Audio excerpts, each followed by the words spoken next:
Acompáñame en este video donde vamos a ver otra nueva configuración de amplificadores operacionales, en este caso el amplificador no inversor. Si recuerdan el último video que habíamos visto, en él hablábamos del amplificador inversor, en el cual la salida era invertida multiplicada por un factor con respecto a la entrada. Ahora vamos a ver el amplificador no inversor. Y seguramente ya adivinaron. Lo que hace el amplificador no inversor es multiplicar a la entrada por un factor, pero en este caso no va a hacer ningún cambio de fase. Si la entrada es positiva, la salida va a ser positiva. Si la entrada es negativa, la salida también va a ser negativa. Vamos a dibujar cómo sería esta configuración. ¿Sí? Vamos a dibujar nuestro amplificador operacional. Vamos a tener una tensión de salida con respecto siempre a nuestra referencia. Vamos a tener una entrada. Fíjense esto, es casi obvio.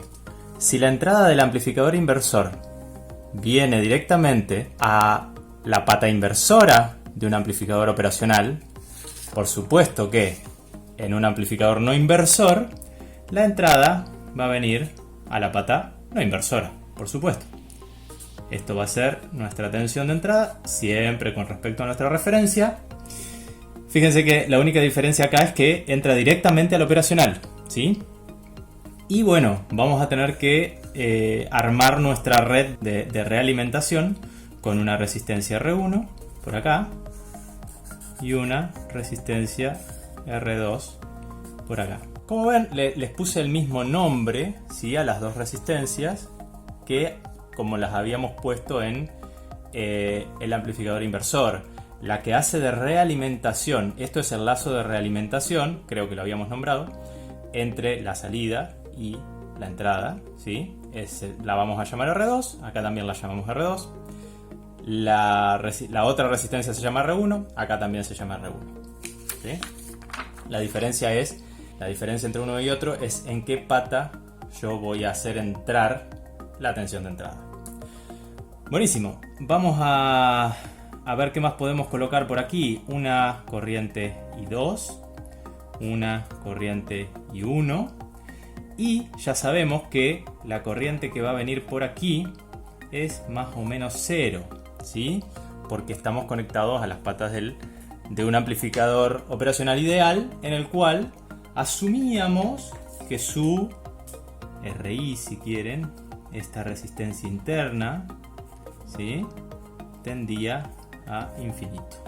¿Ok? Perfecto.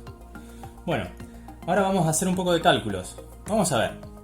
Por un lado, y al igual que nos pasaba en el otro con el amplificador inversor, acá podemos poner que I1 va a ser igual a I2. O prácticamente igual. La podríamos considerar iguales, ¿sí? ¿Qué otra cosa podríamos suponer o plantear? Podemos plantear las dos ecuaciones, la de I2 y la de I1. I2 va a ser igual a, fíjense, la caída, en qué sentido la tenemos que recorrer, en el sentido de la corriente. En esta pata R2 va a tener Vout, ¿sí? En la otra pata, por la misma razón que habíamos planteado en el inversor, como esta resistencia ZRI, si quieren, RI, tiende a infinito, la caída sobre ella tiende a 0. Entonces, si aquí, vamos a anotarlo con otro color, si aquí tenemos Vin, acá también tenemos Vin, ¿sí? Entonces, en este nodo tenemos Vin, ¿ok? Eso es la aplicación de la tierra virtual que hablábamos en el otro video, ¿sí? Entonces, dijimos, para R2 tenemos de un lado Pout, del otro lado tenemos Vin, y esto dividido R2, ¿sí? Vamos a plantear ahora para I1. Para I1 tenemos de un lado Vin, del otro lado 0, y sobre R1. ¿Bien? ¿Qué vamos a hacer con estas dos? Como sabemos que estas dos corrientes son iguales, ok, vamos a igualarlas. Entonces hagamos I2, que era Pout menos Vin, sobre R2, igual a Vin menos 0 sobre R1. Buenísimo. vamos a hacer nuestros cálculos ahora. Acuérdense que teníamos que llegar, fíjense, por si no recuerdan, teníamos que llegar a algo como esto. Una relación, o como esto. Una relación entre las tensiones de salida y de entrada, ¿ok? En función de los componentes. Ojalá que lleguemos a lo mismo que en este caso, donde solamente usábamos los componentes externos para calcular la relación entre las tensiones. Excelente, vamos a ver si podemos llegar a eso. Primero, lo que vamos a hacer es, esto va a ser solo la parte matemática, ¿sí? Lo que vamos a hacer es dejar Vout de este lado, sobre R2, ¿sí? Y esto va a ser igual a Bin, ya la parte del 0 ni siquiera la vamos a considerar. Y vamos a pasar esta parte que va a quedar restando, la vamos a pasar acá, Bin sobre R2, ¿sí? Perfecto. Ahora, ¿qué podemos hacer? Bueno, vamos a tratar de simplificar un poco esta parte. Lo que podemos hacer es sacar factor común Bin, nos queda muy cómodo, y esto nos va a quedar 1 sobre R1 más 1 sobre R2. Bien. ¿Qué otra cosa podemos hacer? Podemos pasar este término para el otro lado multiplicando. Entonces nos va a quedar Vout igual a Bin por 1 sobre R1 más 1 sobre R2 por R2. Excelente. ¿Qué podemos hacer acá? Vamos a sacar un factor común, ¿sí? Bin. Esto lo voy a hacer paso a paso, pero es bastante obvio. Perdón, acá es una multiplicación. R2 más R1 por R2. Bien, ahora lo que podemos hacer es cancelar estos dos, ¿sí? Y nos va a quedar finalmente Bin por R2 sobre R1 más 1, ¿sí? Acá ya hice distributiva y me quedó R1 sobre R1 igual a 1. Buenísimo. Fíjense que esto es exactamente lo que buscábamos, ¿sí? La relación entre las dos tensiones. Esta es la fórmula que gobierna este tipo de amplificador, ¿sí? Fíjense que es muy parecida a la que teníamos para el inversor, ¿sí? Para el caso de inversor. Muy parecida, pero esto la hace muy diferente a la vez. Y ahora vamos a ver por qué. Vamos a buscar primero, vamos a ponerla en el otro, fíjense, en esta forma, que es la más común de encontrar. Entonces nos va a quedar Vout sobre Bin, ¿sí? 1 más R2 sobre R1.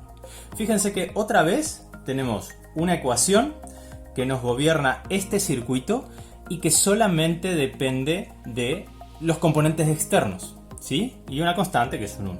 Lo interesante de esto es que no dependemos de las tensiones de alimentación y no dependemos de la ganancia de lazo abierto intrínseca del operacional, que se acuerdan que era muy alta, de varios cientos de miles o tal vez millones de veces. Ya dijimos que era una ventaja muy importante acerca de los operacionales, ¿sí? ¿Qué más podemos observar acá? Lo interesante de este circuito es algo que yo no les dije con el anterior, ¿sí? Vamos a volver al amplificador inversor. La impedancia de entrada, o sea, la impedancia que ve algo que esté antes del operacional, en el amplificador inversor, el amplificador que habíamos visto la última vez, va a ser R1, ¿sí?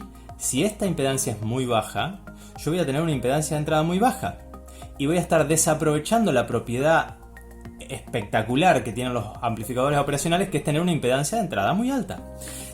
Fíjense en este caso, en el amplificador no inversor, lo bueno es que yo estoy entrando directamente mi señal al amplificador operacional. ¿Cuál dijimos que era la impedancia de entrada de este amplificador operacional? Tendiendo a infinito, era muy alta, ¿sí? Esto es mucho mejor. Cuando yo conecte algo, ¿cuánta corriente me va a consumir este operacional?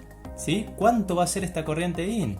Esa corriente I de entrada va a tender a 0. ¿Por qué?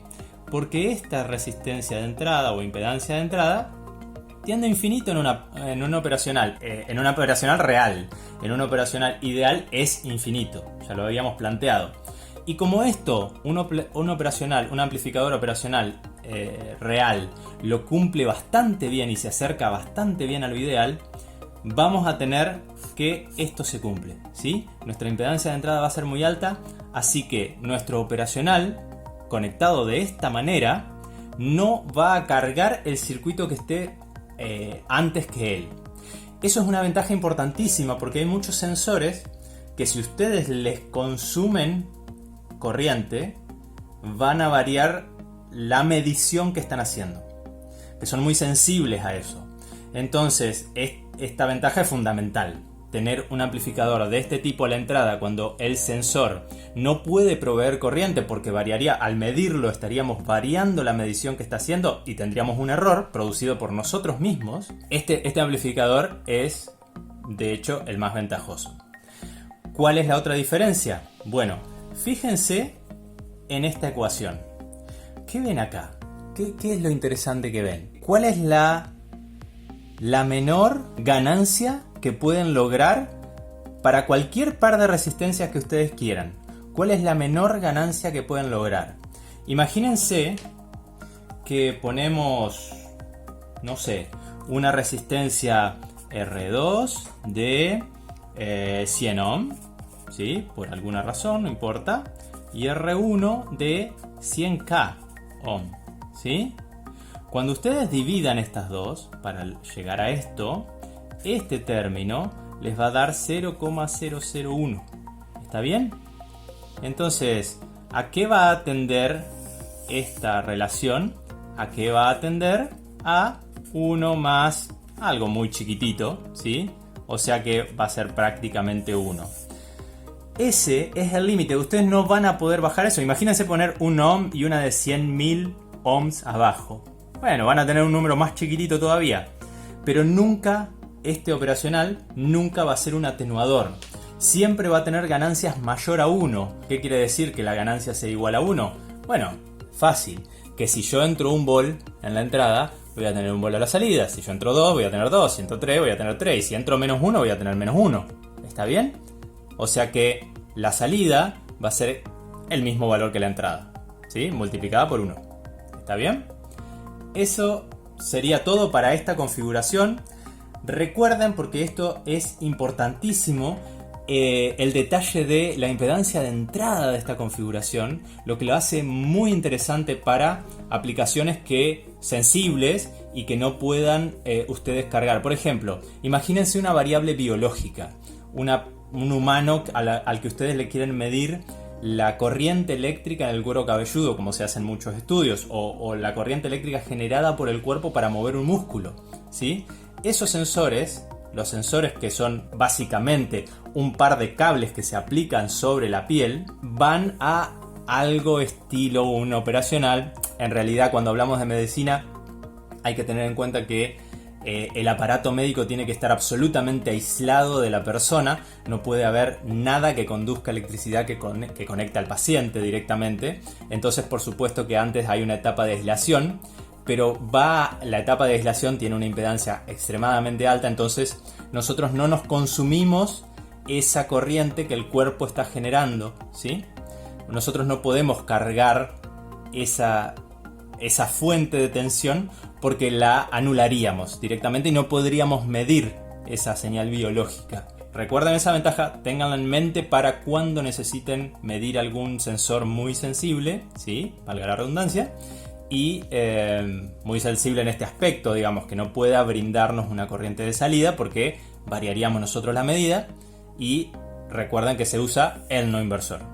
La desventaja, si quieren, aunque yo no lo veo como una desventaja directamente, es que no se pueden obtener ganancias menores a 1, ¿sí? Como límite van a obtener una ganancia igual a 1. Eso sería todo por ahora. Los espero en el próximo video.